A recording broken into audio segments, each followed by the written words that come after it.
Hello everyone. I hope आप सब बड़ा अच्छा कर रहे होंगे। तो आज के क्वेश्चन सेशन में भी बड़ा अच्छा करना। एनएसएल का जो हमने इंपॉर्टेंट एमसीक्यू सेशन को स्टार्ट किया है उसी को आज हम लोग आगे कंटिन्यू करेंगे। तो ये है पहला क्वेश्चन आप लोगों के सामने। पहला क्वेश्चन आपका हॉर्टिकल्चर के रिगार्डिंग है और ये कह रहा है कि भाई जब एपिकोटाइल ग्राफ्टिंग मैंगो में करी जाती है तो उसमें सायन की एज को कितना रखा जाता है, 2 महीने, 2 हफ्ते, 4 हफ्ते या पूरे 1 साल। तो भाई ये मैंगो की ग्राफ्टिंग टेक्निक है जिसको साउथ इंडिया के अंदर परफॉर्म किया जाता है। उसके अलावा अगर हम बात करें तो भाई आपको पता है कि नीचे होता है रूट स्टॉक और उसके ऊपर अपन लगाते हैं क्या, उसके ऊपर अपन सायन लगाते हैं। रूट स्टॉक रूट वाला पूरा पोर्शन प्रोवाइड करेगा और जो हम सायन लगाएंगे वो इसकी ब्रांचेस वगैरह फ्रूटिंग वगैरह सब सायन में आएगी। तो एपिकोटाइल ग्राफ्टिंग में जो हमें सायन को लगाना है वो कितनी एज का होना चाहिए, 2 महीने, 2 हफ्ते, 4 हफ्ते या 1 साल। तो ये ध्यान में रखना 10 से 15 दिन जो है यहाँ पे राइट आंसर जाएगा, या फिर आप रफली 2 वीक भी कह सकते हो। तो अगर बी ऑप्शन पता था तो बिल्कुल सही आंसर है। ठीक है, तो याद रखना एपिकोटाइल ग्राफ्टिंग की बात करें तो यहाँ पे आपका साउथ इंडिया में ये जनरली परफॉर्म किया जाता है और यहाँ पे 2 हफ्ते का आपका जो साइन होता है ये होगा। फायदा क्या होगा इससे कि भाई हमने साइन थोड़ा जल्दी यहाँ पे अटैच किया है, बहुत यंग साइन था और फ्रूटिंग इससे जो है थोड़ा मैंगो में जल्दी हो जाएगी। नेक्स्ट क्वेश्चन कह रहे हैं the value of respiratory quotient is infinite in case of plant physiology का क्वेश्चन है भाई। कह रहे कि रेस्पिरेटरी क्वोशिएंट क्या होते हैं, रेस्पिरेटरी क्वोशिएंट।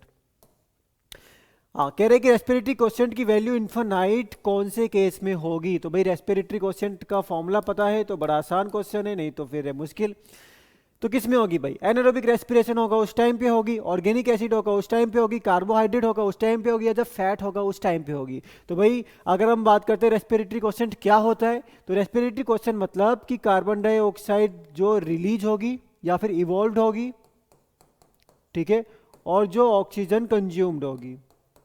तो ये आपका CO2 डिवाइडेड बाय ऑक्सीजन, इसको बोलते हैं रेस्पिरेटरी क्वोशिएंट। ठीक है, अगर मैं बात करूं फैट की तो फैट के केस में ये आपको 0.7 के आसपास जो है देखने को मिलेगा। प्रोटीन के केस में ये 0.8 होगा और कार्बोहाइड्रेट के केस में ये आपको 1 देखने को मिलता है। तो ये फैट की रेस्पिरेटरी क्वोशिएंट है, ये प्रोटीन का है और ये आपका कार्बोहाइड्रेट का है। तो कार्बोहाइड्रेट के केस में जितना CO2 रिलीज हो रहा है लगभग लगभग उतना ही ऑक्सीजन कंज्यूम हो रहा है। पर अगर अपन बात करें इन्फानाइट कब होगा, भाई ये इन्फानाइट कब होगा, फॉर्मूला क्या बोला हमने, CO2 डिवाइडेड बाई O2। अगर एनारोबिक रेस्पिरेशन है तो ऑक्सीजन क्या होगा, जीरो होगा। और ऑक्सीजन अगर जीरो हो गया, नीचे की वैल्यू अगर जीरो हो गई तो भाई किसी भी चीज़ को अगर अब हम जीरो से डिवाइड करेंगे तो आपका आंसर इन्फानाइट में चला जाएगा। तो एनारोबिक रेस्पिरेशन के केस में respiratory quotient will be infinite. Fat के केस में 0.7, प्रोटीन में 0.8 और कार्बोहाइड्रेट में 1 वैल्यू आपको यहाँ पे देखने को मिलती है। तो ये था आपका respiratory quotient.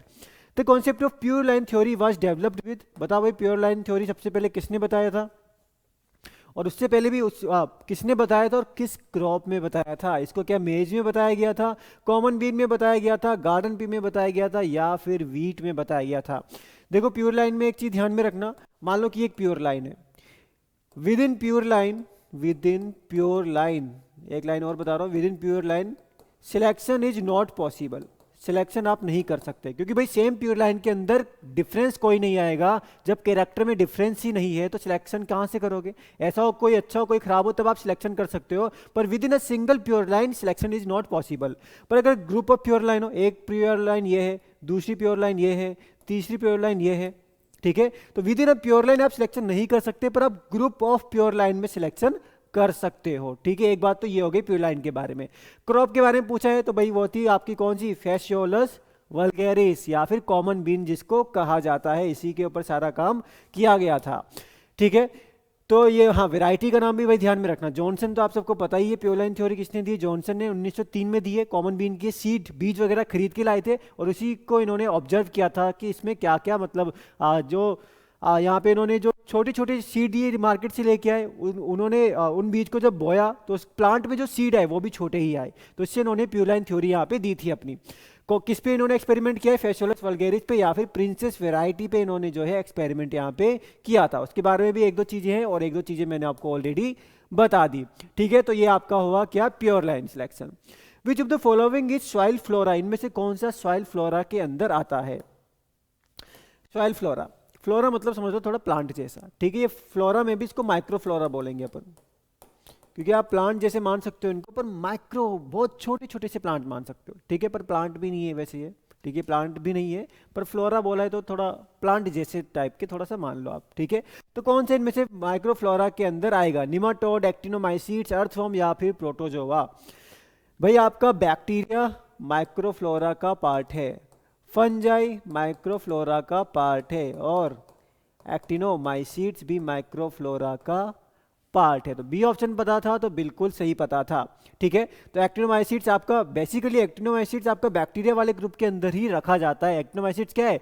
Gram positive bacteria ही है, ठीक है। तो बी ऑप्शन जो है यहाँ पे आपका करेक्ट जाएगा। तो इसमें एक बार नजर मार लेना, इस टाइप से क्वेश्चन बन जाते हैं। माइक्रोफ्लोरा की बात की हमने अभी, बैक्टीरिया, फंजाई, एक्टिनोमाइसीट्स। अगर आपसे फाउना पूछ लेता तो यहाँ पे प्रोटोजोआ और निमाटोड्स मेंशन किया हुआ है। प्रोटोजोआ की कल खास बात बताई है मैंने आपको, बैक्टीरिया पे फीड करता है, बैक्टीरिया को खाता है। मीजो ऑर्गेनिज्म में स्प्रिंगटेल्स, माइट आ गए। और मैक्रो ऑर्गेनिजम्स की बात करें तो वहाँ पे आपको अर्थवर्म वगैरह देखने को मिलेंगे। तो यहाँ पे कुछ थोड़ा सा ध्यान में रखना कि माइक्रोफ्लोरा और माइक्रोफाउना क्या होता है। उसके अलावा मैक्रो ऑर्गेनिज्म में अर्थवर्म भी थोड़ा सा इंपॉर्टेंट रहेगा, तो ये भी थोड़ा ध्यान में रखा जाए। बताओ भाई, प्रोजेनी टेस्ट के बारे में कौन से प्रोजेनी टेस्ट किसने डेवलप किया था? जॉनसन, विल्मोरिन, लोकेटियोर या अलार्ड ने? ठीक है, तो जल्दी बताओ भाई, प्रोजेनी टेस्ट किसने सबसे पहले डेवलप किया था? देखो, प्रोजेनी टेस्ट से हम लोग थोड़ा होमोजाइगस, आपका प्लांट होमोजाइगस है, हेट्रोजाइगस है, इसका भी आइडिया लगा सकते हैं। और सबसे पहले ये कॉन्सेप्ट दिया था विल्मोरिन। बी ऑप्शन जो है यहाँ पे करेक्ट आंसर जाएगा। तो भाई प्रोजेनी टेस्ट, जिसको विल्मोरिन प्रिंसिपल भी कहा जाता है, विल्मोरिन ने ही दिया था, शुगर बीट क्रॉप में ये दिया था। क्यों करते हैं? प्लांट हेट्रोजाइगस है या होमोजाइगस है, उसको चेक करने के लिए इसको किया जाता है।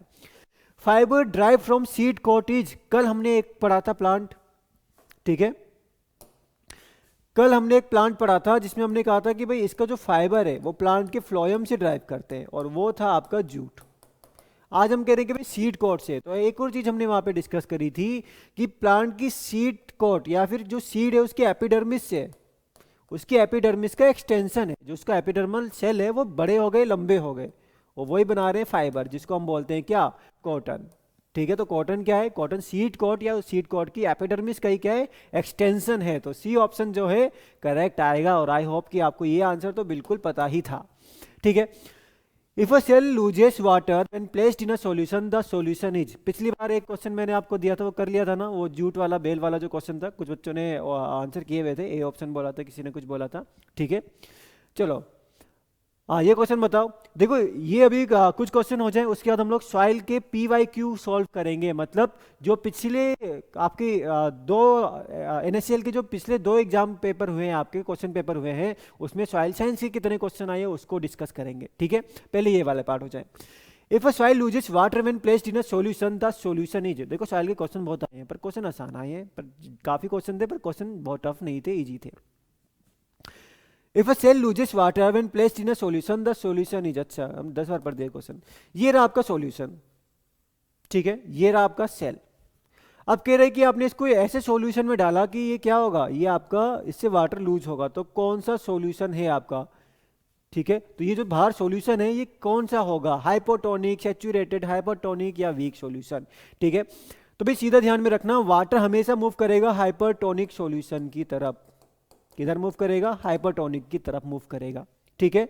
और अंदर क्या है? अंदर था यहाँ पे यानी कि हाइपोटोनिक, ठीक। वाटर हमेशा मूव करेगा हाइपो से हाइपरटोनिक की तरफ। हाइपर मतलब जहां पे सॉल्ट, शुगर, इसका कंसंट्रेशन ज्यादा होगा, उसी को अपन हाइपरटोनिक सॉल्यूशन बोलेंगे, ठीक है। तो आपके यहाँ पे क्या हो गया कि हम इसे हाइपरटोनिक में रखेंगे तो सेल से पानी बाहर जाएगा और सेल क्या होने लगेगा? सूखने लगेगा आपका। तो यहाँ पे आपका क्या होगा? राइट आंसर सी, हाइपरटोनिक जाएगा आपका, ठीक है, क्योंकि सॉल्यूशन हाइपरटोनिक था इसलिए पानी हाइपरटोनिक की तरफ मूव कर गया आपका। तो सी ऑप्शन जो है यहाँ पे करेक्ट चला जाएगा, ठीक है। पता होना चाहिए भाई आपको ऑस्मोसिस क्या होता है, हाइपरटोनिक क्या होता है, हाइपोटोनिक क्या होता है, सारी कॉन्सेप्ट इंपॉर्टेंट है, एक बार समझना जरूरी है, समझ लेना इसको भाई। Which of the following chemical amendments are suitable for reclamation of saline and alkaline soil? कह रहे हैं कि भाई 4 ऑप्शन, यहाँ पे 4 चीजें आपको दी हुई है हमने। क्या क्या दिया है? Gypsum, sulphur, iron sulphate and pyrite. कह रहे हैं इनमें से हम क्या क्या सेलाइन या सोडिक सॉइल को सही करने के लिए इस्तेमाल कर सकते हैं? पहला कह रहे हैं कि जिप्सम सल्फर कर लो, दूसरा कह रहे हैं कि सल्फर आयरन सल्फेट कर लो, तीसरा कह रहे हैं कि सिर्फ पायराइट ही करो, और चौथा कह रहे हैं कि सभी को कर लो, ठीक है। तो बताओ भाई क्या किया जाए इनके साथ? मैं तो बोलता हूँ सभी को कर लेते हैं और चौथा ऑप्शन हम लोग सही कर लेते हैं, ठीक है। क्योंकि देखो अगर जब मेन हम सोडिक सॉइल की बात करते हैं तो सोडिक सॉइल में हम सबसे बेस्ट मानते हैं जिप्सम को, क्योंकि जिप्सम क्या होता है, कैल्शियम सल्फेट होता है, .2H2O। कैल्शियम तो है ही है जो सोडियम को रिप्लेस करता है जिप्सम सोडिक सॉइल में, पर साथ में कैल्शियम में सल्फर भी प्रेजेंट है, ठीक है। सल्फर का भी बहुत इंपॉर्टेंट रोल होता है सोडिक सॉइल को ठीक करने में, क्योंकि सोडियम के साथ बाइंड करेगा, सोडियम के साथ सल्फर बाइंड करेगा तो वो सोल्यूबल सॉल्ट बनाएगा, और ये सोल्यूबल सॉल्ट पानी के थ्रू लीच आउट करके रिमूव हो सकता है, ठीक है। कुल मिला के ये सल्फेट जो है सोडियम को रिमूव करने में हेल्प करता है। तो यहाँ पे देखो जिप्सम में भी सल्फर है, सल्फर में भी सल्फर है, आयरन सल्फेट में भी सल्फर है, और पायराइट, भाई पायराइट इज FeS2, इसमें भी सल्फर है। तो जो जो सल्फर वाले कंपाउंड है, इसके अलावा लाइम सल्फर भी आप कह सकते हो, तो जो जो सल्फर वाले कंपाउंड है उन सबको हम यूज कर सकते हैं किसके लिए, आपका क्या करने के लिए, सोडिक सॉइल को ठीक करने के लिए, सोडिक या एल्कली सॉइल को। एक चीज़ और ध्यान में रखना, पर बेस्ट मेथड जिप्सम ही है, क्योंकि भाई जिप्सम थोड़ा सस्ता भी पड़ता है हमें। तो यहाँ पे फोर्थ ऑप्शन जो है वो करेक्ट चला जाएगा। Homozygosity and heterozygosity of an individual can be determined by, कैसे पता लगाएंगे कि भाई आपका जो प्लांट है वो ये है कैपिटल टी या फिर कैपिटल टी स्मॉल टी, कैसे पता लगाएंगे, ठीक है। इसके लिए हम करते हैं क्या, इसके लिए हम क्या करते हैं, ठीक है, चलो मान लो कि हमने इनका क्रॉस कराया, ये आ गया इसका क्रॉस, ठीक है। अब हम लोग क्या करते हैं, जो आपका यहाँ पे क्या आया है, ये F1 जनरेशन आई है, F1 को हम क्रॉस कराएंगे रेसेसिव पेरेंट के साथ, ठीक है। इससे हम आइडिया लगाते हैं कि जीनोटाइप जो पेरेंट का था वो क्या रहेगा, ठीक है। तो हेटेरो और होमोजाइगस के लिए हम लोग क्या कर सकते हैं, हम टेस्ट क्रॉस करा सकते हैं। टेस्ट क्रॉस क्या हुआ कि F1 जनरेशन को हम रेसेसिव पेरेंट के साथ क्रॉस कराएंगे, क्यों कराएंगे, क्योंकि हमें इससे इनकी जीनोटाइप का आइडिया लग जाएगा कि वो कैपिटल टी है या स्मॉल टी है या कैपिटल टी स्मॉल टी है, जो भी होगा हमें जीनोटाइप का आइडिया लग जाएगा, किसके थ्रू, टेस्ट क्रॉस के थ्रू। तो सी ऑप्शन जो है यहाँ पे राइट आंसर जाएगा। चलो भाई, अब जो क्वेश्चन यहाँ से स्टार्ट हो रहे हैं ये सारे के सारे क्वेश्चन आपके रहने वाले हैं जो NaCl के PYQ हैं, मतलब जो पिछले 2 पेपर में सॉइल साइंस से आपके NaCl में क्वेश्चन आए हुए हैं। जैसे पहला क्वेश्चन क्या कह रहा है, proper method of crop production against slope. Slope में इनके देखो क्वेश्चन इन्होंने बहुत लंबे नहीं किए, एफओ की तरह नहीं कि लाइन लाइन बना बना के लंबे लंबे क्वेश्चन दिए, क्वेश्चन इनके सिंपल एंड शॉर्ट हैं, पढ़ाए तो कर लोगे आराम से। जैसे ये क्वेश्चन है, कितना आसान है, कह रहे कि आपको थोड़ा सा स्लोप अगर वहाँ पे आ गया आपके फील्ड में, ठीक है, तो आप कौन सा मेथड बढ़िया रहेगा वहाँ पे क्या करने के लिए, क्रॉप प्रोडक्शन के लिए, या फिर आप कह सकते हो कि इरोजन से अगर सॉइल को आपको बचाना है तो आपको कौन सी प्रैक्टिस फॉलो करनी पड़ेगी। तो इसके लिए आप क्या क्रॉप रोटेशन करोगे, स्ट्रिप क्रॉपिंग करोगे, ड्राई फार्मिंग करोगे, या नन ऑफ दीज, ठीक है। तो अब देखो ड्राई फार्मिंग तो नहीं करोगे, फर्स्ट और सेकंड में अगर कंफ्यूजन हो रहा है तो नहीं होना चाहिए था। क्यों नहीं होना चाहिए था, सॉइल इरोजन को बचाने के हम 2 तरीके पढ़ते हैं, एक हम पढ़ते हैं मैकेनिकल मेजर्स, आपका ग्रेडेड बंड्स आ गया, कंटूर बंड्स क्या होता है, ग्रेडेड बंड्स क्या होता है, बेंच टेरेसेज क्या होता है, हाफ मून टेरेसेज क्या होता है, ठीक है, जिंक टेरेसिंग क्या होती है, सब इसमें आ जाता है आपका, ठीक है, वो अलग बात है। ये तब करते हैं जब आपका 2% से ज़्यादा स्लोप होता है, पर उनमें से कोई भी यहाँ ऑप्शन में नहीं है तो उसकी हम बात नहीं कर रहे। दूसरा आता है आपका एग्रोनॉमिकल मेजर्स। एग्रोनॉमिकल मतलब जहाँ पे हम लोग क्रॉप के साथ थोड़ा सा उसके अरेंजमेंट में ऊपर नीचे करेंगे ताकि इरोजन जो है बच सके। कैसे करेंगे, हाँ पहली चीज़ ध्यान रखना है यहाँ पे स्लोप 2% से कम होगा तभी हम करेंगे। स्लोप अगर 2% से ज़्यादा हो गया तो हम मैकेनिकल मेजर के लिए जाएंगे। 2% से स्लोप कम है और हमें इरोजन बचाना है सॉइल का, तो हम लोग एग्रोनॉमिकल मेजर से ही काम चला सकते हैं, जिसमें सबसे पहले आता है स्ट्रिप क्रॉपिंग। स्ट्रिप क्रॉपिंग क्या हुआ, ये हमने लगाई सीरियल की क्रॉप। सीरियल की क्रॉप क्या होती है, इरोजन परमिटिंग क्रॉप होती है, मतलब ये सॉइल को बहने देगी, क्योंकि इनकी रूट, सीरियल की रूट क्या होती है, बहुत हल्की होती है, उखाड़ोगे तो तुरंत उखड़ जाएगा, ठीक है। तो ये हमने सीरियल लगा दिए इधर, ठीक है, हमने एक तरफ सीरियल लगा दिए, उसके तुरंत बाद हमने यहाँ पे क्या लगा दिया, ये हमने लगा दी लेग्यूम क्रॉप। अब भाई लेग्यूम इतने हल्के में मत लेना कि आपने ऐसे निकाला और तुरंत निकल जाएगा, उसकी रूट थोड़ा ज़्यादा डीप होती है, ज़्यादा गहरी जाती है। तो लेग्यूम क्या है, इरोजन रेजिस्टिंग क्रॉप है जो सॉइल इरोजन को रोकती है। तो लेग्यूम लगा दिया, फिर से हमने सीरियल लगा दिया और फिर से हमने लेग्यूम लगा दिया। तो इससे क्या होगा, मान लो वाटर यहाँ पे स्लोप था तो वाटर तेज आ रहा था, पानी यहाँ पे तो अपने साथ सॉइल को बहा के ले जाना चाहेगा, पर आगे लेग्यूम मिलेगा तो उसको फ्लो टूट जाएगा। बार बार पानी का जो फोर्स है वो ये लेग्यूम बीच बीच में आके उसको रोकता रहेगा, जिस वजह से इरोजन जो है यहाँ पे कम हो जाएगा, जिसको हम कहते हैं क्या, स्ट्रिप क्रॉपिंग कहते हैं। सेकंड ऑप्शन यहाँ पे राइट जाएगा, ठीक है। तो स्ट्रिप क्रॉपिंग आ गया आपका, कंटूर कल्टीवेशन आ गया आपका, लाइट टिलेज भी कर सकते हो। तो ये सारी जो प्रैक्टिसेज होती हैं वो सब आपका एग्रोनॉमिकल मेजर्स के अंदर आती हैं। बाकी आप सब देख लेना, स्ट्रिप क्रॉपिंग जो है राइट आंसर चला जाएगा यहाँ पे। अब कह रहे भाई percentage of sand in clay soil के अंदर सैंड परसेंटेज कितना होगा, 80, 70, 50 या 30%। वैसे अगर हम बात करते हैं क्ले सॉइल की तो सैंड आपको 40 से लेके 45% तक देखने को मिलता है। तो यहाँ पे आप फोर्थ ऑप्शन के साथ जो है जा सकते हो। तो अगर हम बात करें तो भाई यूएसडीए की टेक्सटाइल क्लासेज हैं, तो ये एक बार इस पर नज़र मार लेना, यहाँ से क्वेश्चन बन जाते हैं। ठीक है, यहाँ पे क्ले का पूछा है तो भाई 0 से 45% जो है यहाँ पे सैंड रहेगा, एग्जैक्ट वैल्यू नहीं लिखी हुई है, रेंज लिखी है। 0 से 60 सिल्ट रहेगा और 40 से लेके 100। ठीक है, कभी कभी आपको क्ले सॉइल में ऐसा भी लिखा मिल सकता है कि क्ले सॉइल में क्ले परसेंट कितना होगा, तो 35% या उससे ज़्यादा होगा। 35 की जगह कई बार 40 भी मिलेगा तो वो भी सही है। 40% या उससे ज़्यादा आपको अगर होगा तो वो आपका क्ले सॉइल के अंदर आ जाएगा। ठीक है, अगला क्वेश्चन कह रहा है in Haber Bosch process for the manufacture of ammonia the catalyst used is. Haber Bosch process जिसने क्या किया, जिसकी वजह से आज फूड सफिशिएंसी हो रखी है। ठीक है, क्योंकि भाई नाइट्रोजन के फर्टिलाइजर नहीं होते तो फिर दिक्कत हो जाती है हमें क्रॉप प्रोडक्शन बढ़ाने में। हेबर-बॉस प्रोसेस क्या होता है, हेबर्स प्रोसेस। हेबर-बॉस प्रोसेस क्या होगा, एटमॉस्फेयर में नाइट्रोजन तो बहुत है भाई, 79% एटमॉस्फेयर में नाइट्रोजन है और सॉइल के अंदर भी 79% नाइट्रोजन है। पर वो सारी नाइट्रोजन N2 की फॉर्म में है और भाई N2 जो है इतना स्ट्रॉन्ग मॉलिक्यूल है कि इसको प्लांट डायरेक्टली अपटेक कभी नहीं करता। ठीक है, तो इसको रिड्यूस करके बनाया जाता है अमोनिया और इस अमोनिया गैस से बनते हैं नाइट्रोजन के फर्टिलाइजर। ठीक है, तो पूछ रहे हैं यहाँ पे कैटलिस्ट क्या यूज होगा। भाई कैटलिस्ट इसलिए इंपॉर्टेंट है क्योंकि सबसे बड़ी दिक्कत जो आ रही थी अमोनिया बनाने में वो उसको कैटलिस्ट ढूंढने में आ रही थी। वो तो जो हेबर थे ये एक बहुत मतलब कुछ काफ़ी बड़ा काम करते थे जहाँ पे इनके पास कई सारे मेटल आते थे, तो इन्होंने सारे मेटल चेक मारे कि भाई कौन सा ऐसा कैटलिस्ट आए कि अमोनिया अच्छा प्रोडक्शन होने लगे जिसको हम ग्लोबल लेवल पे या फिर फैक्ट्री लेवल पे प्रोड्यूस कर सकें। तो इनको फाइनली ये कैटलिस्ट मिला जो आपका आया, कौन सा आपका यहाँ पे आया, आयरन। इन्होंने आयरन और आयरन के ऑक्साइड वगैरह का यूज किया एज अ कैटलिस्ट। तो यहाँ पे जो आयरन है आपका राइट आंसर जाएगा। ठीक है, तो आयरन इन्होंने यूज किया, इसके अलावा निकल हो गया, एल्युमिनियम हो गया, ये सब भी जब प्रमोटर यूज किए गए जो इसकी एक्टिविटी को और अच्छा कर देते हैं। तो जो राइट आंसर आएगा कैटलिस्ट का वो क्या आएगा, आयरन आएगा। प्रेशर की बात करें तो भाई 200 से लेके 400 एटमॉस्फेरिक प्रेशर रखना पड़ेगा आपको और 400 डिग्री सेल्सियस के आसपास टेम्परेचर दोगे तब बनेगी अमोनिया, और अमोनिया बनेगी तब हम बनाएंगे क्या, नाइट्रोजन के फर्टिलाइजर। ठीक है, तो सेकंड ऑप्शन जो है आपका यहाँ पे करेक्ट आंसर चला जाएगा। Proper method of application of DAP is, DAP को किस तरीके से अप्लाई किया जाए, ये सारे आपके एनएससीएल के पीवाईक्यू हैं। ठीक है, फिर से बता रहा हूँ मैं। अब यहाँ पे मेरे क्वेश्चन हो गए कंप्लीट, अब यहाँ पे आ गए हैं एनएससीएल के सारे क्वेश्चन। तो भाई डीएपी डाई अमोनियम फॉस्फेट कैसे अप्लाई करेंगे बताओ भाई। डाई अमोनियम फॉस्फेट में पहले तो भाई याद रख लेना आपका 16% है नाइट्रोजन और 46% है आपका P2O5। ठीक, ये हो गया आपका क्या, डीएपी हो गया।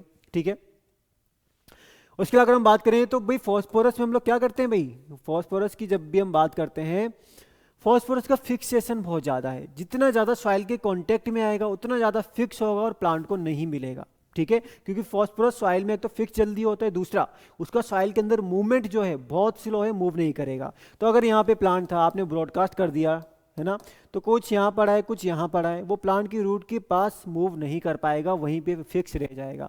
तो इस वजह से फॉस्फोरस को क्या किया जाता है, उसको सीड के पास ही रखा जाता है। उसको क्या करते हैं, जहाँ पे हमने सीड या जहाँ प्लांट की रूट है उसके पास ही फॉस्फोरस को रखते हैं ताकि उसको ज़्यादा मूव करने की ज़रूरत ना पड़े और वो ज़्यादा फिक्स ना हो, क्योंकि हम अगर उसको ब्रॉडकास्ट कर देंगे तो बहुत ज़्यादा सॉइल में फैलेगा और बहुत ज़्यादा उसका फिक्सेशन होगा, लॉस होगा। ठीक है, तो यहाँ पे हम लोग बैंड प्लेसमेंट करते हैं या फिर आप कह सकते हो कि सीड के या फिर रूट के पास ही फॉस्फोरस को अप्लाई किया जाता है। तो फोर्थ ऑप्शन जो है यहाँ पे राइट आंसर जाएगा। तो फोर्थ ऑप्शन किया तो बिल्कुल ही सही चल रहे हो भाई।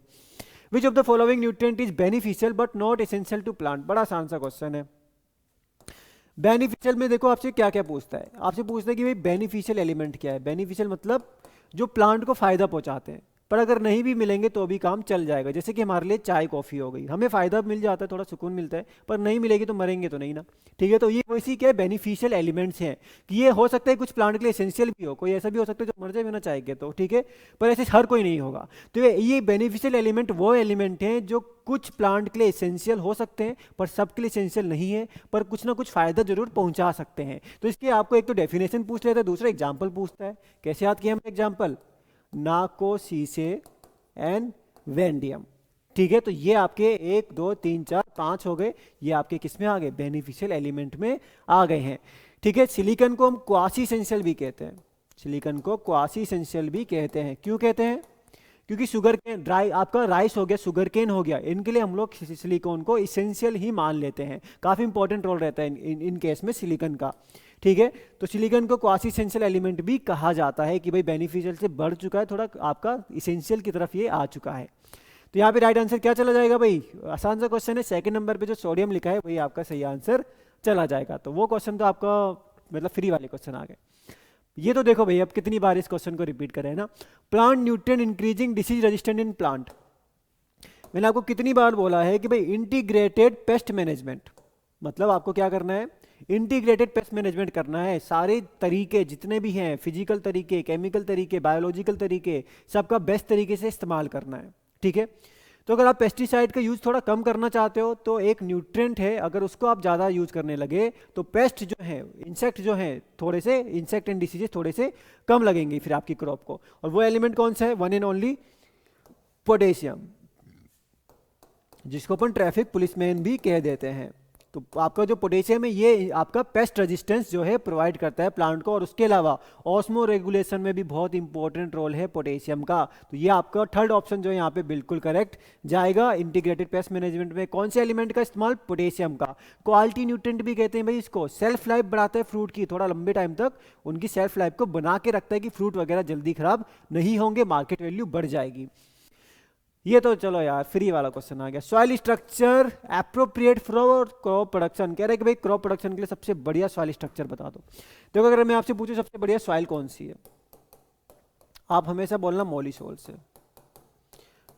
सबसे बढ़िया सॉइल टेक्सचर कर लेते हैं ना, स्ट्रक्चर पे भी आएंगे, पहले टेक्सचर भी बोल देते हैं। सबसे बढ़िया सॉइल टेक्सचर कौन सा है? मॉलिसॉल वैसे सॉइल ऑर्डर है, टेक्सचर सबसे बड़ा बोलोगे सर लोमी सॉइल है ना, ये भी क्वेश्चन शायद पूछा गया हो। सॉइल हो गया, टेक्सचर हो गया, उसके अलावा क्या बोला? स्ट्रक्चर। सबसे बढ़िया स्ट्रक्चर कौन सा है? क्रम्ब स्ट्रक्चर है आपका, ठीक है। क्या है? क्रम्ब स्ट्रक्चर है, ठीक है। क्रम्ब को भी थोड़ा सा कई बार ऐसा भी पूछ सकते हैं आपसे, ऐसे लिखा होगा स्पिरोइडल। स्पिरोइडल के अंदर आते हैं ग्रैन्युलर एंड क्रम्ब। तो इन तीनों में से कुछ भी मिल जाए सब सही है। क्रम्ब, इन तीनों में से कुछ भी मिल जाए सब सही है। सबसे बढ़िया क्रम्ब है, पर बाई चांस क्रम्ब नहीं मिला, ग्रैन्युलर मिला तो ग्रैन्युलर भी ठीक है, ठीक है। ग्रैन्युलर भी अच्छा स्ट्रक्चर है। क्रम्ब सबसे बेस्ट है, सबसे ज़्यादा पोरस स्ट्रक्चर है। क्रम्ब सबसे छोटा छोटा होता है। और इसकी बात करें अगर अपन ग्रैन्युलर की, तो ग्रैन्युलर इससे थोड़ा सा बड़ा होता है, पर वो भी काफ़ी ज़्यादा पोरस देखने को मिलता है, ठीक है। और ये दोनों स्पिरोइडल के अंदर ही आते हैं, जिनका शेप थोड़ा सा स्पेरिकल जैसा शेप है, ठीक है। तो ग्रैन्युलर जो है यहाँ पे राइट आंसर जाएगा। तो सबसे बढ़िया सॉइल मॉलिसॉल, टेक्सचर लोमी सॉइल और स्ट्रक्चर क्रम्ब स्ट्रक्चर। क्रम्ब या फिर स्पिरोइडल, ग्रैन्युलर, क्रम्ब, इन तीनों में से आप कोई भी बोल सकते हो। तो सी थर्ड ऑप्शन जो है एब्सोल्युटली करेक्ट है। एसेंशियल माइक्रोन्यूट्रिएंट, देखो ये वाला क्वेश्चन मैं बताऊँ ना, बहुत आसान तो है, पर बहुत ज़्यादा स्टेट एग्जाम ऐसे हैं जो इस टाइप का आसान क्वेश्चन पूछते हैं कि भाई इनमें से कौन सा मैक्रोन्यूट्रिएंट होगा या इनमें से कौन सा माइक्रोन्यूट्रिएंट होगा। तो पूछा मैक्रोन्यूट्रिएंट कौन सा है भाई? Potassium, calcium, sulphur. तो ये तो आपको पता ही है ना भाई। एनपीके मैक्रोन्यूट्रिएंट्स में आ गए, कैल्शियम, मैग्नीशियम, सल्फर भी क्या है? मैक्रोन्यूट्रिएंट्स में आ गए, ठीक है। प्राइमरी न्यूट्रिएंट, सेकेंडरी न्यूट्रिएंट, पता है सबको इतना। माइक्रोन्यूट्रिएंट में पहले हम कटायंस लिखते हैं। कटायंस में क्या आते हैं? फेको नहीं, iron, copper, manganese, zinc and निकल। ट्रिक नहीं है मेरे पास इसकी, पर ऐसे याद करना पड़ेगा, एक दो बार लिखो याद हो जाएगा। आयरन, कॉपर, मैग्नीज, जिंक, निकल, कटायंस आ गए। माइक्रोन्यूट्रिएंट्स में एनायंस की बात कर लेते हैं, कौन से आ जाएंगे? मॉलिब्डेनम, बोरोन एंड क्लोरीन आ जाएंगे, ठीक है। यहाँ पे क्या पूछा है आपसे? मैग्नीज पूछा हुआ है, तो ये आपका क्या है? राइट आंसर यहाँ पे चला जाएगा। तो ये आपके 14 एलिमेंट हो गए। इसेंशियल एलिमेंट कितने? 17 हैं। 17 में से 14 ये हो गए, बाकी कार्बन, हाइड्रोजन, ऑक्सीजन और जोड़ दोगे तो 17 एलिमेंट हो जाने हैं। तो डी ऑप्शन जो है आ जाएगा correct. Form of zinc absorb by plant, इससे आसान क्वेश्चन देखा है कभी एग्जाम में क्या? ठीक है। फॉर्म ऑफ क्या पूछा है? Zinc absorb by plant. Zinc को प्लांट किस फॉर्म में एब्जॉर्ब करेगा? देखो ज्यादातर कटायंस आपका +2 की फॉर्म में अपटेक किए जाते हैं, ठीक है। ज़्यादातर कटायन, जैसे आयरन की बात करूं, होने के लिए Fe आपका होने के लिए Fe +1 में भी हो सकता है, +2 में भी हो सकता है, +3 में भी हो सकता है, ठीक। पर ज़्यादातर प्लांट उसको +2 की फॉर्म में ही अपटेक करना पसंद करते हैं। तो ज़्यादातर जो आपके एलिमेंट्स मिलेंगे कटायंस में, वो मैक्सिमम एलिमेंट आपके +2 की फॉर्म में ही अपटेक किए जाते हैं। और स्पेशली जिंक भी आपका जो है +2 की फॉर्म में ही अपटेक किया जाएगा। सिम्बायोटिक बैक्टीरियाइज, ठीक है। मैंने आपको क्या बोला? ज़्यादातर कटायंस +2 की फॉर्म में अपटेक किए जाते हैं, ठीक है। पर भाई अमोनियम, पोटेशियम, सोडियम, इन सबको छोड़ देना, ये आपके +1 की फॉर्म में, उसके अलावा बाकी जो एलिमेंट है ज़्यादातर वो +2 की फॉर्म में अपटेक किए जाते हैं, ठीक है भाई। अब क्या कह रहे हैं, सिम्बायोटिक बैक्टीरिया इज, देख रहे हो भाई ये डायरेक्ट इनिशियल के पेपर से उठाया हुआ क्वेश्चन है, तो ऐसे सिंपल से क्वेश्चन आए हुए हैं, इन्होंने लैंग्वेज भी नहीं घुमाई, नॉर्मल से क्वेश्चन पूछा, भाई पता है तो पता है, नहीं पता तो नहीं पता। तो सिम्बायोटिक बैक्टीरिया कौन सा है, एजेटोबैक्टर, एल्गी, फंजाई या राइजोबियम। भाई बैक्टीरिया पूछा है तो एल्गी और फंजाई तो हो ही नहीं सकता, ठीक है, या तो एजेटोबैक्टर होगा या तो राइजोबियम होगा। एजेटोबैक्टर हम सबको पता है कि भाई इसको पसंद है क्या, ये आपका एक हीट्रोट्रोपिक बैक्टीरिया है, हीट्रोट्रोपिक, एरोबिक हीट्रोट्रोपिक बैक्टीरिया है ये सॉइल में प्रेजेंट होते हैं कई सारे, रूट के आसपास ही होते हैं ना। राइजोस्पेरिक बैक्टीरिया मतलब रूट के आसपास वाली सॉइल में प्रेजेंट होंगे और नाइट्रोजन को फिक्स करेंगे। रूट की आसपास प्रेजेंट है, रूट के साथ जुड़े नहीं है, सिम्बायोटिक नहीं है, क्या है, नॉन सिम्बायोटिक है, फ्री लिविंग या नॉन सिम्बायोटिक है, फ्री लिविंग या नॉन सिम्बायोटिक। फिर रूट के आसपास क्यों है, भाई रूट के आसपास वही होता है कि अब थोड़े रूट क्या करता है, थोड़ा ऑर्गेनिक मैटर वगैरह प्रोवाइड करेगा, तो इसका फूड एक तरीके से उसको थोड़ा मिल जाता है, ठीक है। तो ये आपके जेटोबैक्टर वगैरह ये सब हो गए, थोड़े से क्या है, फ्री लिविंग या नॉन सिम्बायोटिक में आते हैं, जो आपके सॉइल में फ्रीली पड़े भी नाइट्रोजन फिक्स कर सकते हैं। पर भाई राइजोबियम आपको पता है, राइजोबियम को आप राइस में डाल दो, वीट में डाल दो, कोई फायदा नहीं है, क्यों, क्योंकि वो नाइट्रोजन फिक्स नहीं करेगा, क्योंकि उसको क्या चाहिए, राइजोबियम फ्री में काम नहीं करता है ना, राइजोबियम फ्री में काम नहीं करता। राइजोबियम कहता है जब मुझे फायदे में फ्री में काम क्यों करूं। राइजोबियम नाइट्रोजन फिक्सेशन तभी करेगा जब सॉइल में नाइट्रोजन की कमी होगी, ज़्यादा अगर होगा तो फिर उसको ज़रूरत ही नहीं है नाइट्रोजन फिक्सेशन की। अगर सॉइल में नाइट्रोजन कम हुआ तो राइजोबियम बनाएगा नोड्यूल, और नोड्यूल के अंदर क्या करेगा, नाइट्रोजन फिक्स करेगा, नाइट्रोजन देगा प्लांट को, पर फ्री में नहीं देगा, उसके साथ वो क्या करेगा, कार्बोहाइड्रेट या फूड जो है डायरेक्टली प्लांट से लेगा। तो राइजोबियम भी आपका एक बैक्टीरिया है जो क्या करता है, सिम्बायोटिक कंडीशन में नाइट्रोजन फिक्सेशन करेगा। तो डी ऑप्शन राइजोबियम जो है राइट आंसर चला जाएगा। Material use to control acidity in decomposition of compost, कह रहे कि भैया कंपोस्ट का डिकम्पोजिशन हो रहा है तो उसमें एसिडिटी को कैसे कंट्रोल किया जाए, यूरिया डाल लो, अमोनियम सल्फेट डालो, पोटेशियम सल्फेट डालो, या फिर लाइम डालो। देखो ऑप्शन ना अगर आप थोड़ा ध्यान करोगे तो आपको पता होना चाहिए कि भाई यूरिया जो है वो आपका क्या करता है, यूरिया की रिएक्शन जो है या पीएच जो है वो स्लाइटली एसिडिक है, यानी कि सॉइल में भी डालोगे तो यूरिया सॉइल को थोड़ा सा एसिडिक करेगा, बहुत ज़्यादा नहीं पर थोड़ा बहुत एसिडिक करता है। अमोनियम सल्फेट, अब भूल गए हो तो गलत बात है, मैंने आपको बताया कि अमोनियम वाले फर्टिलाइजर क्या होते हैं, हाईली एसिडिक, यूरिया थोड़ा एसिडिक करेगा, ये तो और ज़्यादा एसिडिक कर देगा, ठीक है। तो ये तो आपके वैसे भी क्या हो गए, गलती हो गए, ठीक है। पोटेशियम सल्फेट में भी आपका सल्फेट आया है, ये भी आपका थोड़ा सा क्या है, पोटेशियम सल्फेट वैसे थोड़ा सा सॉल्ट है, थोड़ा सा आपका न्यूट्रल की तरफ इसका पीएच रहेगा, ये आपका बहुत ज़्यादा इफेक्ट नहीं करेगा। बाकी लाइम तो हर किसी को ही पता है कि भाई पीएच बढ़ाना है अगर आपको तो क्या डालते हैं हम, लाइम या कैल्शियम कार्बोनेट डालते हैं, यहाँ भी यही डाला जाएगा, और चौथा ऑप्शन आपका जो है यहाँ पे करेक्ट जाएगा। अब कह रहे भाई suitable soil for plant growth is, ये तो मैंने आपको बता दिया, सबसे बढ़िया सॉइल ऑर्डर कौन सा है, मॉली सॉइल है सबसे बढ़िया सॉइल, ठीक। और सॉइल टेक्सचर कौन सा बोला अभी हमने, लोमी सॉइल बोला है भाई, इस बार का एफओ का क्वेश्चन भी पूछा था। लोमी सॉइल की खास बात क्या है कि सैंड, सिल्ट और क्ले ये तीनों इक्वल प्रोपोर्शन में प्रेजेंट होंगे, इक्वल प्रोपोर्शन में, ठीक है। तो इस वजह से क्या है, बेस्ट सॉइल माना जाता है आपका कल्टीवेशन के लिए लोमी सॉइल, तो आपका सेकंड ऑप्शन जो है यहाँ पे करेक्ट चला जाएगा। The formula of gypsum is, कहाँ डालते हैं जिप्सम को, कहाँ है इस्तेमाल, सोडिक सॉइल, एल्कली सॉइल का सही करने के लिए हम डालेंगे जिप्सम डालेंगे। क्या होता है भाई जिप्सम, मैग्नीशियम सल्फेट होता है, कैल्शियम सल्फेट होता है, या ये कैल्शियम सल्फेट होता है या ये कैल्शियम सल्फेट होता है। तो भाई जिप्सम का फॉर्मूला तो हर किसी को रट चुका है कि भाई कैल्शियम सल्फेट में क्या करना है, 2 हाइड्रोजन के मॉलिक्यूल जोड़ दो और बन गए जिप्सम।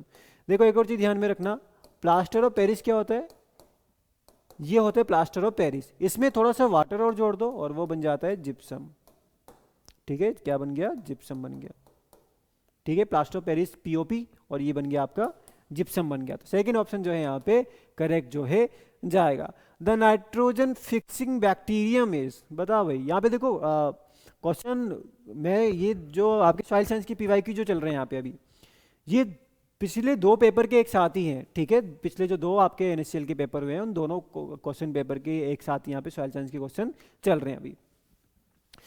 तो कौन सा नाइट्रोजन फिक्सिंग बैक्टीरिया है, एस्किरिएका, डिप्लोकोकस, एजेटोबैक्टीरिया, हेमोफाइलस। भाई आपको पता है कि अभी हमने इसकी बात भी कर ली कि नॉन सिम्बायोटिक या फ्री लिविंग, नॉन सिम्बायोटिक बोलो आप, फ्री लिविंग बोलो आप, जो बोलना है बोलो आप।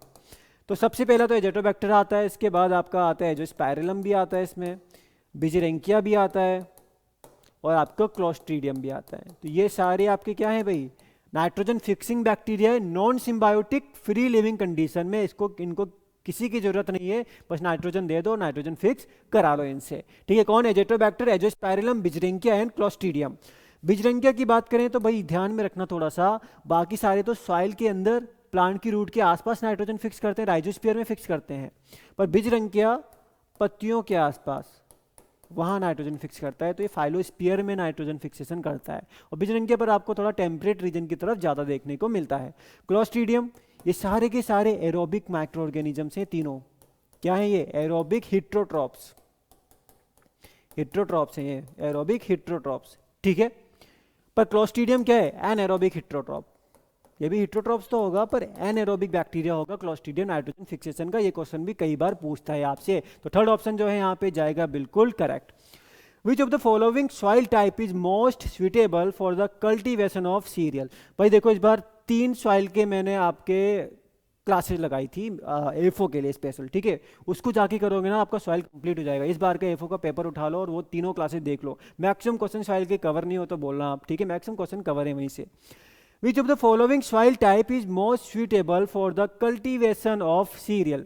तो देखो भाई, आपको पता है सीरियल ज़्यादातर कहाँ पे ग्रो किया जाता है। इंडिया की जब हम बात करते हैं, ये इंडिया है, ठीक है, ये है इंडिया, बना दिया हमने इंडिया, ठीक है। क्या कह रहे हैं यहाँ पे? सीरियल की कल्टीवेशन के लिए कौन सी सॉइल सबसे ज़्यादा सूटेबल है? तो भाई आपको पता है, ये जो बीच वाला पोर्शन है आपका, पंजाब, दिल्ली, हरियाणा हो गया, ठीक है, उत्तर प्रदेश, बिहार, बंगाल, ये सारा पोर्शन, यहाँ पे सबसे ज़्यादा आपके सीरियल वगैरह का प्रोडक्शन जो है हो रहा है। और यहाँ पे सॉइल कौन सी है भाई? एल्यूवियल सॉइल ही यहाँ पे आपको देखने को मिलती है, जिसको हम बोलते हैं इंडो गैंगेटिक प्लेन्स बोलते हैं, ठीक है। तो इंडो गैंगेटिक प्लेन्स में ही एल्यूवियल सॉइल है। इंडो गैंगेटिक प्लेन्स आपका क्या है? ये एग्रीकल्चर के लिए one of the most important region है। क्यों? क्योंकि भाई यहाँ पे क्रॉपिंग इंटेंसिटी आप कह सकते हो बहुत ज़्यादा है। पूरे वर्ल्ड में ये मोस्ट पॉपुलेटेड रीजन में आता है। पूरे वर्ल्ड में यहाँ पे बहुत ज़्यादा एग्रीकल्चर जो है प्रोडक्शन हो रहा है इस पर्टिकुलर एरिया में, ठीक है। तो यहाँ पे सॉइल कौन सी है? एल्यूवियल सॉइल है, जो बहुत ज़्यादा इंपॉर्टेंट यहाँ पे इसलिए मानी जाती है। और इंडिया के अंदर सबसे ज़्यादा एल्यूवियल सॉइल ही प्रेजेंट है। अब देखो भाई, आसान क्वेश्चन है ना, ये एनएससी का क्वेश्चन है, और ये आपका पिछले साल एफओ का क्वेश्चन भी ऐसी कुछ था। The study of soil constitute an independent branch of science. क्या पूछ रहा है? पूछ रहा है कि भाई सॉइल की स्टडी को क्या कहते हैं? क्या कहते हैं भाई? हाँ, तो सॉइल की स्टडी को पीडोलॉजी कहेंगे, इन्वायरमेंट स्टडी, मिनरलोजी, सॉइल टेक्नोलॉजी। इतना आसान क्वेश्चन पूछा है ना। पीडोलॉजी तो बोलते हैं सॉइल की स्टडी को, और इडेफोलॉजी क्या होता है? अगर हम सॉइल की स्टडी करें ये सोचते हुए कि जो प्लांट है वो सारे न्यूट्रिएंट जो है कहाँ से ले रहा है? सॉइल से ले रहा है। सॉइल उसका हैबिटेट है, पर हम बात किसकी कर रहे हैं? मेन हम बात कर रहे हैं प्लांट को सोचते हुए अगर हम सॉइल की स्टडी करें तो वो होता है आपका इडेफोलॉजी, ठीक है भाई। एप्लीकेशन ऑफ पोटास इंक्रीज, देखो दोनों पेपर में ये क्वेश्चन रिपीट सही है, क्योंकि पिछले में अभी आपसे इस क्वेश्चन को थोड़ा अलग तरीके से पूछा हुआ था, ठीक है, यहाँ पे आपका अलग तरीके से पूछा है। तो भाई पोटेशियम की अगर हम बात करें तो हमने आपको बता दिया। अच्छा, इसमें तो आपके कई सारे ऑप्शन देंगे। कह रहे resistant to water logging, disease resistant provide करेगा, फ्रॉस्ट रेजिस्टेंस भी प्रोवाइड करेगा, या ऑल ऑफ दी अबव। अच्छा हाँ भाई, यहाँ पे सारी चीज़ें ही ये प्रोवाइड करेगा, लॉगिंग भी, डिसीज रेजिस्टेंस भी और फ्रॉस्ट रेजिस्टेंस भी। डी ऑप्शन जो है यहाँ पे आपका पोटेशियम के रिगार्डिंग करेक्ट चला जाएगा, ठीक है। तो ये है आपका पोटेशियम। अब कह रहा है कि अच्छा, इनमें से कौन से प्लांट के पास नाइट्रोजन फिक्सिंग बैक्टीरिया है? आसान क्वेश्चन है। अब इसको देखो, आप चाहो तो सॉइल साइंस से कर लो इस क्वेश्चन को, आप चाहो तो एग्रोनॉमी से कर लो, आप चाहो तो मत करो, वो सब तो आपकी मर्जी है। पर क्या आंसर आएगा? Gram, wheat, cotton, mustard. बड़ा आसान क्वेश्चन है।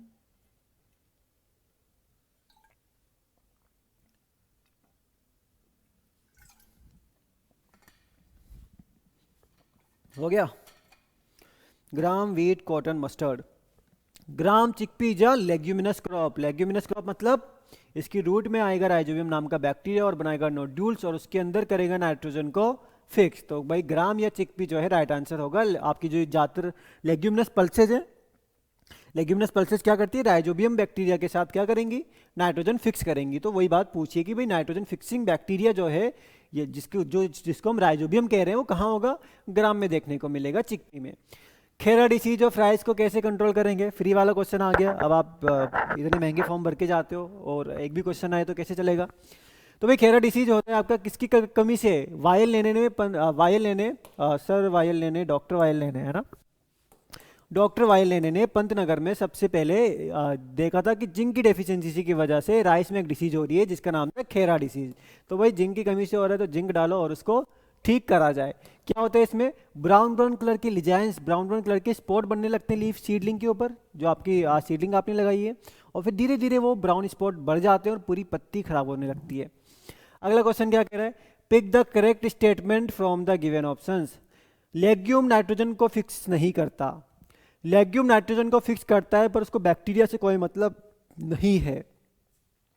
लेग्यूम नाइट्रोजन को फिक्स करता है पर उसकी रूट में बैक्टीरिया होगा उसकी थ्रू फिक्स करेगा, या फिर लेग्यूम नाइट्रोजन को फिक्स करेगा पर बैक्टीरिया जो है वो लीफ में प्रेजेंट होगा। तो भाई आप सबको पता है, अगर हम एक आध एक्सेप्शन छोड़ दें तो लगभग बाकी जो लेग्यूम क्रॉप्स है उनकी रूट में नोड्यूल बनाता है राइजोबियम। ठीक है, तो आपका जो है सी ऑप्शन करेक्ट जाएगा। बट इसके अलावा एक होता है आपका सेसबेनिया रोस्ट्रेटा। क्या खास बात है भाई इसकी, सेसबेनिया रोस्ट्रेटा, ध्यान रखना रोस्ट्रेटा लिख रहा हूँ, रोस्ट्रेटा, एक्यूलेटर नहीं लिख रहा हूँ मैं क्या लिख रहा हूँ, सेसबेनिया एक्यूलेटर होता है ढेंचा, ढेंचा भी लेग्यूमिनस है, ढेंचा की रूट में नोड्यूल बनेगा। पर भाई सेसबेनिया रोस्ट्रेटा अलग कहानी है इसकी, ये आपका रूट में भी नोड्यूल बनेगा और स्टेम में भी नोड्यूल बनेगा। तो सेसबेनिया रोस्ट्रेटा की खास बात क्या है कि रूट के साथ साथ स्टेम में भी नोड्यूल्स बनते हैं, वो है सेसबेनिया रोस्ट्रेटा। और राइजोबियम का जो नाम है वो होता है एजोराइजोबियम। तो एजोराइजोबियम क्या है, जो सेसबेनिया रोस्ट्रेटा की रूट के साथ साथ स्टेम में भी नोड्यूल्स फॉर्म कर देता है। पर यहाँ पे जो आपका आंसर करेक्ट जाएगा वो कौन सा जाएगा भाई, सी ऑप्शन आपका राइट आंसर चला जाएगा। Which soil is known as self plot soil of India. Self plot soil क्या हुआ भाई, कह रहे हैं कि भाई सॉइल में प्लॉइंग खुद से हो जा रही है, आपको हल की जरूरत नहीं पड़ रही। ऐसा कैसा सॉइल हो सकता है, लैटराइट, एसिडिक, रेड या ब्लैक सॉइल। देखो आप समझ जाओ इतनी जल्दी कि सॉइल में क्या होता है, ये आपका सॉइल था, ठीक है। अब इस सॉइल में कई बार क्या होता है, क्रैक्स, बड़े बड़े क्रैक बन जाते हैं, ठीक है। इसमें क्या होता है, स्वेलिंग एंड श्रिंकेज होता है। स्वेलिंग एंड श्रिंकेज की वजह से बड़े बड़े क्रैक बन जाते हैं। भाई बड़े बड़े क्रैक बन गए, यहाँ पे बहुत टाइम तक यहाँ पे सॉइल आपकी सूखी हुई थी, सॉइल जब ड्राई होगी सूखेगी तो क्रैक्स बन गए, क्रैक्स बन गई तो कई बार ऊपर की जो सॉइल मिट्टी है वो नीचे गिराएगी, ठीक है। अब वापस से जब पानी आएगा या रेनफॉल वगैरह होगी तो ये क्रैक्स अब बंद हो जाएंगे, क्योंकि सॉइल अब स्वेल करेगा और ये क्रैक्स बंद हो जाएंगे। तो भाई यहाँ मान लो मिट्टी गिरी थी, अब ये क्रैक्स हो गए बंद, ये बन गई वापस सॉइल और ये क्रैक्स हो गए बंद। बंद होने की वजह से ऊपर की सॉइल नीचे क्या हो गई, मिक्स हो गई। तो सेल्फ प्लोइंग यहाँ पे देखने को मिलेगा आपको, किसमें, one and only black soil के अंदर ये प्रोसेस देखने को मिलता है, मिक्सिंग ऑफ सॉइल, जिसको हम बोलते हैं क्या, pedoturbation. Which of the following crop enriches the nitrogen content of the soil. भाई वही क्वेश्चन तो पूछ लिया भाई, यहाँ पे आप थोड़ा देख रहे हो bio fertilizer specially nitrogen fixation पे जो फोकस है वो थोड़ा सा ज्यादा है। तो यहाँ पे क्या बोला है कि यहाँ पे भी सिमिलर टाइप का क्वेश्चन है, पिछले वाले में आंसर क्या था, ग्राम था, यहाँ पे क्या जाएगा, यहाँ भी कह रहे हैं कि भाई कौन सी ऐसी क्रॉप है जो सॉइल में नाइट्रोजन बढ़ा सकती है, पी, सनफ्लावर, व्हीट या राइस, कौन सी है लेग्यूमिनस क्रॉप इनमें से, P is a leguminous crop, ठीक है। तो पी जो है आपका राइट आंसर जाएगा, जो क्या है लेग्यूमिनस क्रॉप है, नाइट्रोजन को करेंगे ये सॉइल में ऐड करेंगे। विच of the following option help in decomposition of organic matter in submerged soil. कह रहे हैं कि अगर सबमर्ज्ड सॉइल है, पानी के नीचे अगर सबमर्ज्ड सॉइल है और उसमें ऑर्गेनिक मैटर है, तो इसको डिकम्पोज करने में सबसे इंपॉर्टेंट भूमिका, इंपॉर्टेंट रोल कौन निभाएगा, ठीक है। देखो नॉर्मल कंडीशन में जब भी आपका ऑर्गेनिक मैटर डिकम्पोज करता है तो हमने कल एक चीज डिस्कस की थी, उसमें सबसे पहले बैक्टीरिया अटैक करेगा, फिर फंजाई अटैक करते हैं और सबसे लास्ट में जाके एक्टिनोमाइसीट्स अटैक करेगा। क्यों करते हैं एक्टिनोमाइसीट्स इतना लेट अटैक, क्योंकि उसका ग्रोथ रेट बहुत स्लो है, बैक्टीरिया तो तुरंत मल्टीप्लाई करेगा, डिवाइड करेगा, ठीक है। फंजाई भी थोड़ा थोड़ा फास्ट ग्रो कर जाता है पर एक्टिनोमाइसीट्स बहुत स्लो ग्रोइंग है, ठीक है।